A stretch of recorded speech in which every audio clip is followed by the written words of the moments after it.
Hi,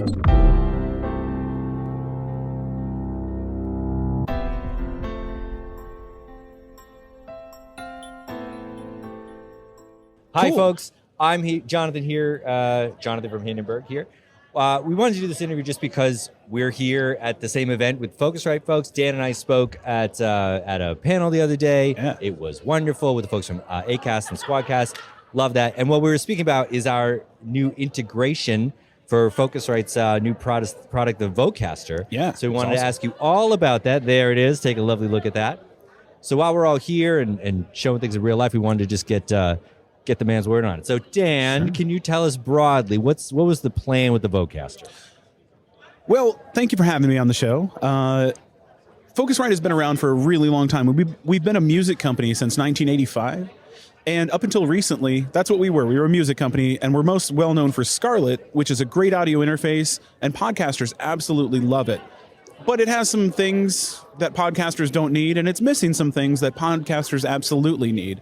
So we went ahead and started from scratch. We didn't just put it in a fancy new pretty box. Mm-hmm. We came up with the concept of talking. Well, we didn't come up with the concept, but we went ahead and talked to a lot of podcasters and built a box that just fits their needs. Right. So the kind of overlying thread here, if that's a thing, about this is that Hindenburg was, of course, designed to be a recording software, but it's specifically made for making podcasts. So the idea, there are great recording programs out there, but they were just designed to make music. So there's a commonality there, which is why we have this integration where it's like Focusrite has always made great products, but this one's now made exactly for what people need in this space. Exactly. Yeah.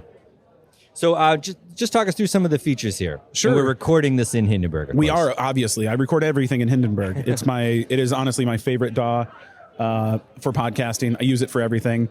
I even talked about your amazing denoiser, if that's what that's called. Noise reduction. Noise reduction. Yeah. That's it. We're on day 18 of a trade show, and you forget Right. words at this point. So, no, this has been a lovely event.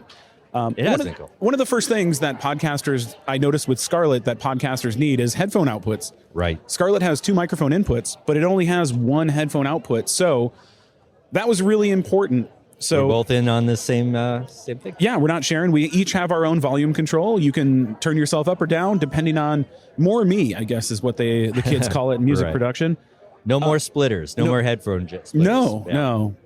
So that was one of the first things. We had to have the same amount of headphone outputs as microphone inputs. Right. And then another thing, people were always confused about needing a gain booster, such as Cloud Lifter, Fethead, things like that. Yes. So we built a box that had enough gain, so you wouldn't need that. So there's 70 dB of gain, which is more than enough for any microphone out there. Right. There's a certain notorious one that a lot of folks use that needs a cloud lifter. I can't say it because we're in microphone row here, and they're all the different companies. But it rhymes with sure. It rhymes. It surely does. Yeah. Yes. So whatever that microphone is notoriously needs a lot of gain. So now you can just get it and power it, and don't have to have a secondary device. That's huge. Yeah. They would think either the microphone or the interface was broken when they get home because they go, well, it's not loud enough. Right. So we went ahead and fixed that, and then we were like, podcasters want to sound their best, so we put in some presets in the software. So right now I'm using the radio voice, and you are too. I tricked you into it. That's why it sounds so good. That is why you sound so good. Yeah. So I push the button. You have radio voice going, and so do I. So they're presets. There's 4 different presets right now, and I'm not sure when this will go live, but in the very near future, we will also have user programmable presets. Oh, very cool. So you can adjust the EQ, you can adjust the compression, and you can adjust the filter a little bit as well. Oh, that's great. So I know another thing that and maybe this is too complicated to show here, but of course, podcasters have to do with remote calls. Yeah. Right? People calling in, and they have to figure out how to make that happen. How is the Vocaster designed to kind of deal with that? So a couple things with Vocaster 2, and since that's what we're using, that's what I'll speak to. Okay. You can connect a telephone 2 different ways. You can get a TRRS cable, a little 3.5 millimeter cable, plug that into the back, plug it into your phone. If you only have like an iPhone you can get an adapter. They're very inexpensive. I think I found it for $6 or $8 on Amazon. Probably the cheapest thing that Apple sells. Yeah, really. I'm surprised there's not a zero behind that. Yeah, exactly. I got one of those, and it's just easy. You can plug your phone in, or you can pair it via Bluetooth, and you can have conversations. Great. The really great thing about that is it's two-way communication. So if you want to stream to your apps, or if you want to take your computer audio out to your apps, very easy, like TikTok. If we wanted to put this on TikTok, we could put this on TikTok. I'm waiting for you to start dancing. I'm not a dancer. I did proof of concept by singing along to music from Spotify, but never released that on my TikTok. Good move. No one wants to follow my content. That's great. Okay. Do we have a way of showing the back software? of it? Yeah. Or how about the software part? Oh, the software, the hub? Yeah, let's look at the hub. Well, we love looking at Hindenburg. Well, look at this. So this is the hub. Tell us a little about what people are looking at here. So the really great thing about Vocaster is it's a 6-input, 10-channel mixer. Okay. So, and that's built into the device itself. It's controlled by the software here. So as you can see, you have your host and your guest.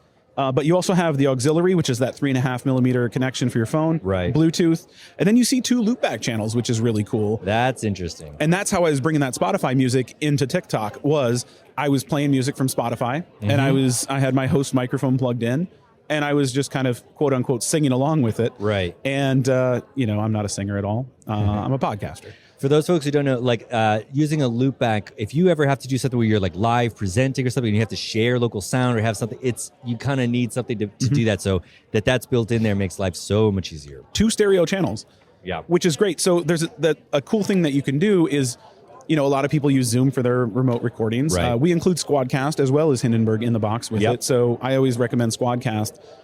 But if that doesn't work, if your guest doesn't want to do that, if it's too complicated, if they just want to Zoom. The cool thing is Zoom is actually fairly high-res audio when you're live. Yeah. The recordings get a little degraded, but when you're live, it actually sounds like it does when you're on the phone or on the call. It's on the phone. So you can do that. You can bring that in on loopback and record that on a separate channel in Hindenburg. Yeah. Yes, you can. Right. That's great. I mean, it just makes, again, the idea, we're just streamlining the process to make it easier to get all the technical hurdles kind of out of the way. Exactly. That's kind of the approach there. There's one more really important thing. Sorry, I don't mean to interrupt you. Get in there. Let's listen to what else is important. We care about the planet. So half of the plastics in Vocaster are recycled, and 100% of the packaging is recyclable or compostable. It's such a crazy concept that you can take a bag that a Vocaster comes inside the box and throw it in your garden. That is, yes. It's made from like mushrooms or something like that. How cool is that? Don't compost the actual interface. No, don't do that. Keep that, but the packaging, yeah. Yeah, it's really a great interface, and I love that we're thinking of the future and the planet as well. Yes, absolutely. That's great. Okay, I think that's gonna do it for us, everybody. So thank you so much. Hopefully this answers some questions, and try out the Vocaster and try out Hindenburg. Yes, exactly. Try out Hindenburg, try out Vocaster, and come to Podcast Movement. It's a great time here. Come hang with us at the next Podcast Movement. Yeah, it's in Denver. Oh, is that right? The Sunshine State. Oh, it's going to be awesome. All right. See you there. Bye, everybody. Bye, everybody.